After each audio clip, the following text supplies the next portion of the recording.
क्रीडांगण कार्यक्रमामध्ये सर्व रसिक श्रोत्यांचं मनापासून स्वागत आणि प्रेरणाचा सप्रेम नमस्कार.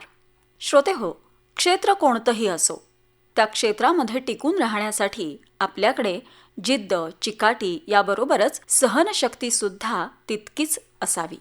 सहनशक्ती असेल तर आपल्याला त्या क्षेत्रातील बारकावे, त्यामध्ये असणारे धोके आणि त्यातून आपल्याला नेमकं काय नवीन शिकता येईल याकडं बारकाईनं लक्ष देणं शक्य होतं. तसंच एक क्षेत्र म्हणजे क्रीडा क्षेत्र. या क्रीडा क्षेत्रामधील प्रत्येक खेळामध्ये असणारे काही बारकावे, त्या खेळाचे काही नियम, अटी आणि हा खेळ आंतरराष्ट्रीय पातळीपर्यंत नेऊन पोहोचवण्यासाठी कितीही सोयीसुविधांचा अभाव असला तरी देखील त्यावर मात करून खेळाडूंनी साध्य केलेली विजयश्री, या सगळ्या गोष्टी आपण नेहमीच ऐकत असतो, पाहत असतो, वाचत असतो आणि बऱ्याचदा स्वतःही अनुभवत असतो. अशाच काही गोष्टींचा अनुभव घेतलेले 4 खेळाडू, सुफिया, अनुकुमारी, प्रमोद आणि आदित्य, हे 4 ॲथलीट्स वेगवेगळ्या खेळांमधून आपलं प्रावीण्य दाखवतायत. शारीरिक तंदुरुस्ती टिकवण्यासाठी मानसिक स्थिरता किती महत्त्वाची असते, छोट्या छोट्या गोष्टींवरती कसं लक्ष केंद्रित करावं लागतं, रोजचा सराव कसा नियमितपणे करावा लागतो आणि रोजच जरी तोच खेळ असला तरी त्यामध्ये काय नवीन आज शिकायला मिळालं याची नोंद कुठंतरी ठेवावी लागते. या सगळ्याच गोष्टी हे 4ही खेळाडू नित्य नियमानं करतायत.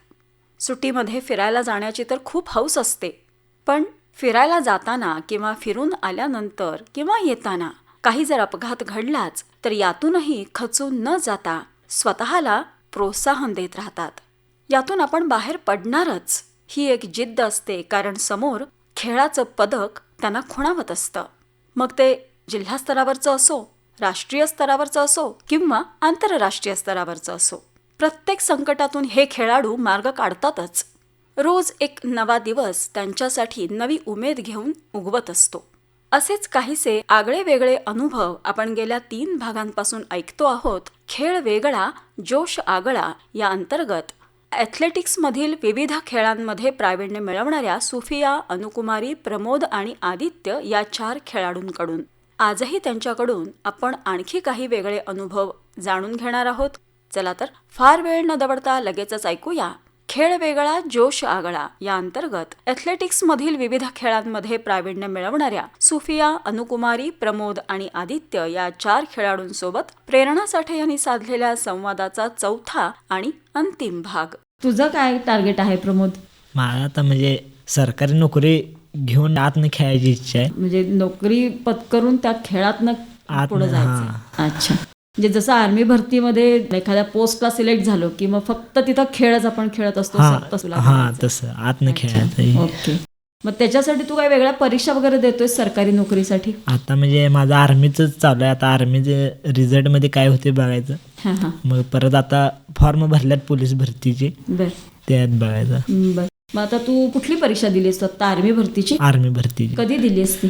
ते जून मध्ये दिले. चालू वर्षीच? ह्या चालू वर्षी. आता त्याचा रिझल्ट कधी येतो? आता जानेवारीच्या पहिल्या आठवड्यात लागेल. ओके, म्हणजे जून पासून परीक्षा झाली की तुम्ही पूर्ण मोकळेच असता? नाही, फिजिकल आता तू म्हणालास प्रमोद की मी जून मध्ये परीक्षा दिली आणि जानेवारीमध्ये त्याचा रिझल्ट असतो. मग एवढा मधला जो गॅप आहे त्यामध्ये तुला असं वेगळ्या परीक्षा आपण द्याव्यात सरकारी ज्या आहेत, कारण खूप साऱ्या परीक्षा आहेत, मग त्याचा तू कधी ट्राय केला नाहीस? केलं. म्हणजे त्याचं कसं आहे, पहिला पेपर आहे, पेपर जानेवारी महिन्यात झाला. मग पेपरमध्ये क्वालिफाय झालो तर आपलं फिजिकल होतं. मग फिजिकल आता मागच्या महिन्यात झालं. ओके, आता मेरिट लिस्ट लागते लास्ट. बरोबर. त्याच्यामध्ये टीए आर्मीच असते दुसरी, ते आर्मीमध्ये पण दिलोय आणि CRCF ला पण दिलोय. बरोबर, दोन्हीचे पण पेपर राहिल्यात आणि ह्याचं सगळं झाले, फक्त ह्याचं रिझल्ट राहिलाय फक्त. म्हणजे दोन्हीकडे सध्या तू पाय ठेवून उभा आहेस. कुठलं होतं त्यात बघायचं आता तुला. मग तोपर्यंत ही बांबू उडीची प्रॅक्टिस तुझी सुरूच आहे? प्रॅक्टिस आता 1 तास करतोस. बरं, आणि आदित्य तू आता 12वी कॉमर्सला आहेस.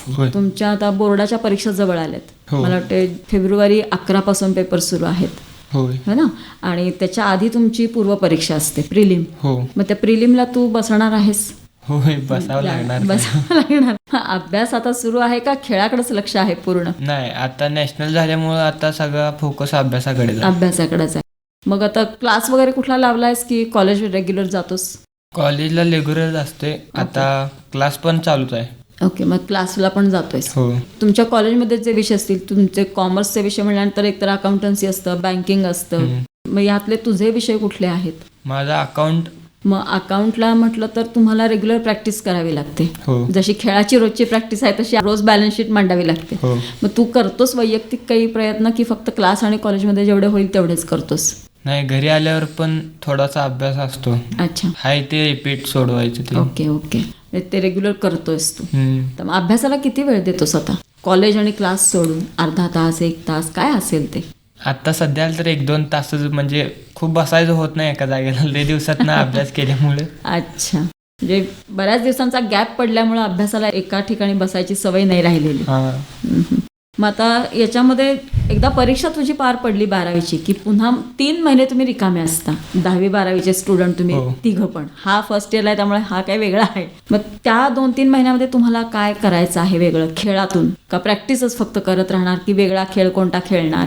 हाय, यातच खूप इम्प्रूव्हमेंट करायची. मग त्याच्यासाठी वेगळं काही तुम्हाला प्रॅक्टिस करावी लागेल, वेगळे काही अजून टिप्स घ्याव्या लागतील काय? आता स्पर्धा चालू नसतात, त्यामुळे मग हार्डवर्कच जास्त चालू असते. म्हणजे ताकद वाढवायची, बार एक्सरसाइज. बरोबर. ताकद जेवढी वाढवता येईल तेवढी. नंतर कसं जेव्हा जवळ स्पर्धा येतात तेव्हा हार्डवर्क करून चालत नाही, इंजुरीचं जास्त हे असते, चान्सेस असतात. मग आता जेवढा ऑफ सीझन चालू आहे तोपर्यंत हार्डवर्क करायचं. जरी मध्ये इंजुरी जरी आली तर रिकवर होऊ शकते ना. Okay okay. त्यामुळं जेवढा पिरियड हे आहे तोपर्यंत हार्डवर्क करायचा, ऑफ सीझन आहे तोपर्यंत. तुझं पण सेम तसंच? हो 10वीच्या परीक्षेनंतर 2-3 महिन्यात आता सध्या हार्डवर्क करत राहायचं. हो. ओके, म्हणजे तुम्ही आता परीक्षा झाल्यात म्हणून रिलॅक्समध्ये कुठं गावाला वगैरे जाणं, ट्रिप करणं असं काही नाही आहे? नाही. फुल प्रॅक्टिस तुमची खेळाकडेच असणार आहे. अच्छा, तुझा काय अनुभव प्रमोद? मी माझी 10वी झाल्यावर म्हणजे मला माहीतच नव्हतं हे, त्यामुळे मी कामालाच जात होतो. हां. 12वी झाल्यावर पण मी कामाला जात होतो. अच्छा, म्हणजे सुट्टीच्या काळात तू कामाला जात होतास? मी गावाकडे जातच नाही जास्त करून. अच्छा, म्हणजे तुम्ही आता सगळे इथे येऊन राहिलेले आहात विद्यार्थी. तुमची प्रॉपर गावं वेगळी आहेत का? नाही, कोयना पुनर्वसन झाले ना आमचं. अच्छा, तू कुठला आहेस मग प्रॉपर? कुकटोळी, कवटेमंका तालुका. तिथला आहेस तू? हो. तू बिहार. बिहारची आहेस तू? होय. सांगलीत किती वर्ष झाली आलीस? 25 वर्षापासून. पप्पांची जशी 10वी झाली ना. ओके, तेव्हापासून तुम्ही इथेच सेटल झाला. हां. आणि तू इथलीच आहेस? नाही, मग आम्ही बाजचा आहे. बाज, हा जत. जत तालुका, बाज बेळुंकी हा. त्या भागातलेस. अच्छा, मग तिकडे तू कधी जात नाहीस मग गावाकडे? नाही. इथेच असतेस? अच्छा, कधी घराकडे- वाटत नाही गावाकडे जावं आपण? नाही वाटत. नाही वाटत? तुला? प्रॅक्टिसमध्ये रमून गेलोय, तिकडे गेले की असं करमतच नाही. मी गावाला 1-2 दिवस गेलो तरी माझं सगळं साहित्य घेऊन जातो मी प्रॅक्टिसचं. म्हणजे तिथे जाऊन पण तेच करतो? हो. अच्छा, म्हणजे गावाकडे जरी गेलात तरी तुमचं सगळं लक्ष खेळाकडेच असतं. हो. त्यामुळे तुम्ही तिथे जास्त काळ रमू शकत हो. नाही. बरोबर.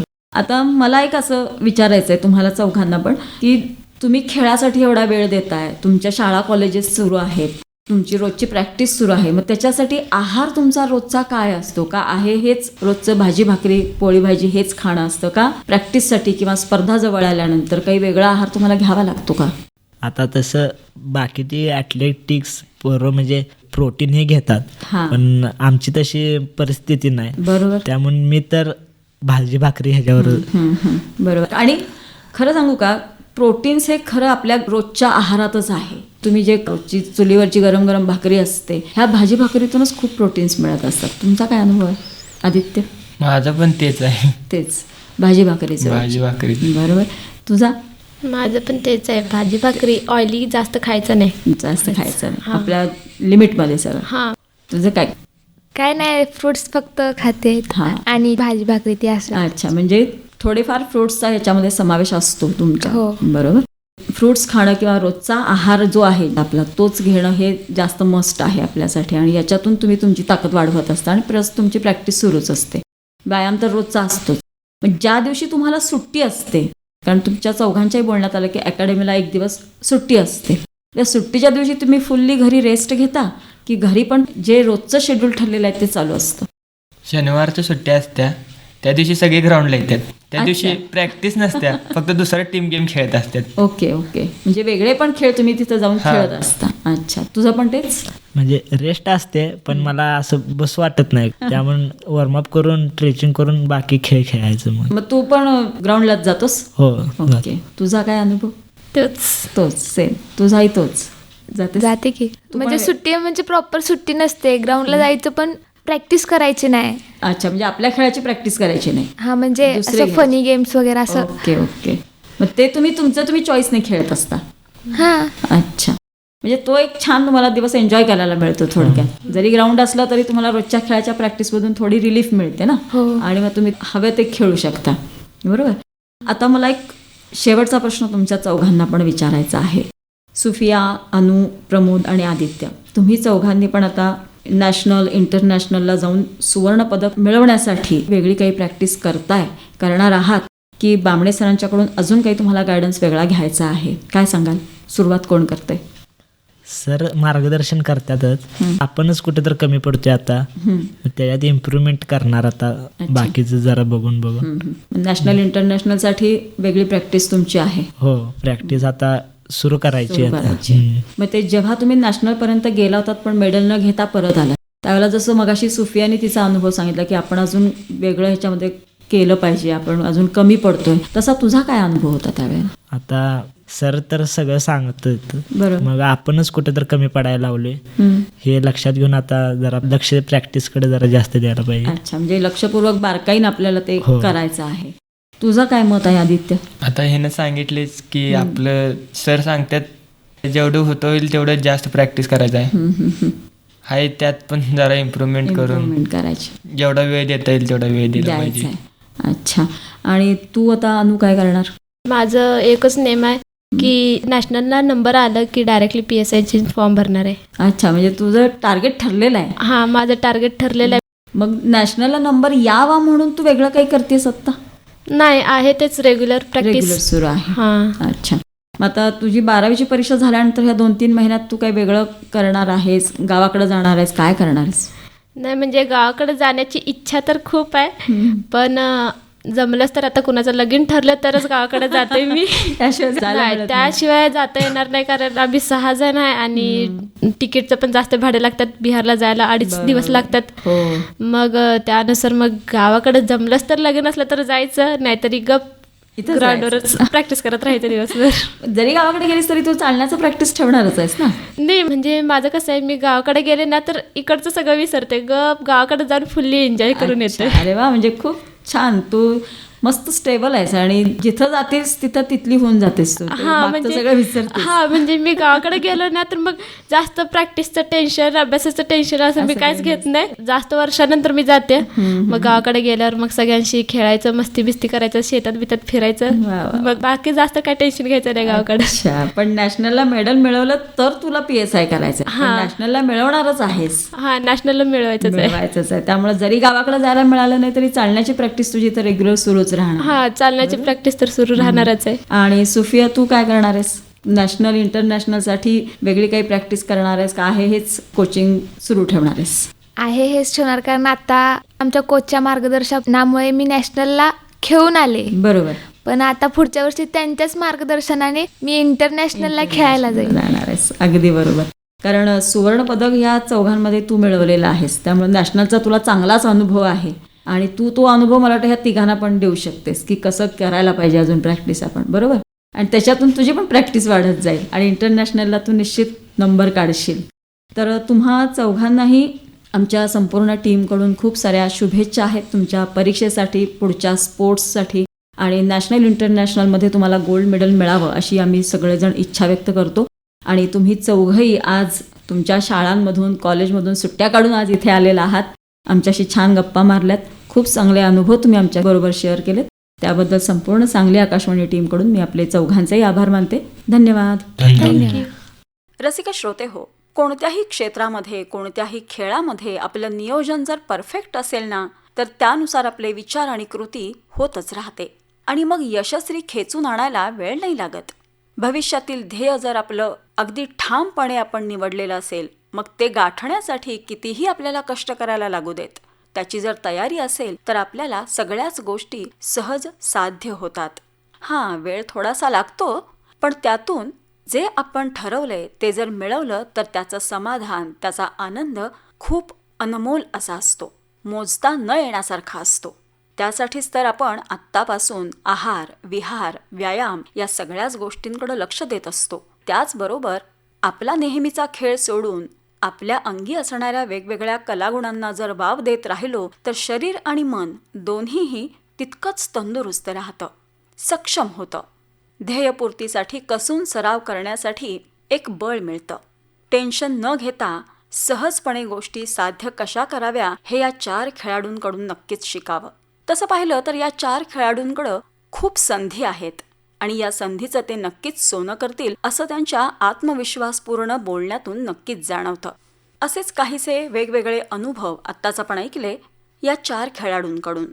खेळ वेगळा, जोश आगळा या अंतर्गत ॲथलेटिक्समधील विविध खेळांमध्ये प्रावीण्य मिळवणाऱ्या सुफिया, अनुकुमारी, प्रमोद आणि आदित्य या 4 खेळाडूंसोबत प्रेरणा साठे यांनी साधलेल्या संवादाचा 4था आणि अंतिम भाग आत्ताच आपण ऐकला. श्रोतेहो, आजच्या कार्यक्रमाची वेळही आता संपत आली. पुन्हा भेटणार आहोतच काही नवीन खेळाडूंसोबत, नवीन प्रशिक्षकांसोबत पुढच्या क्रीडांगण या कार्यक्रमामध्ये. आता मात्र या कार्यक्रमाच्या सादरकर्त्या तेजा दुर्वे यांच्यासह मला प्रेरणा साठेला आता क्रीडांगण या कार्यक्रमामधून निरोप द्या. नमस्कार.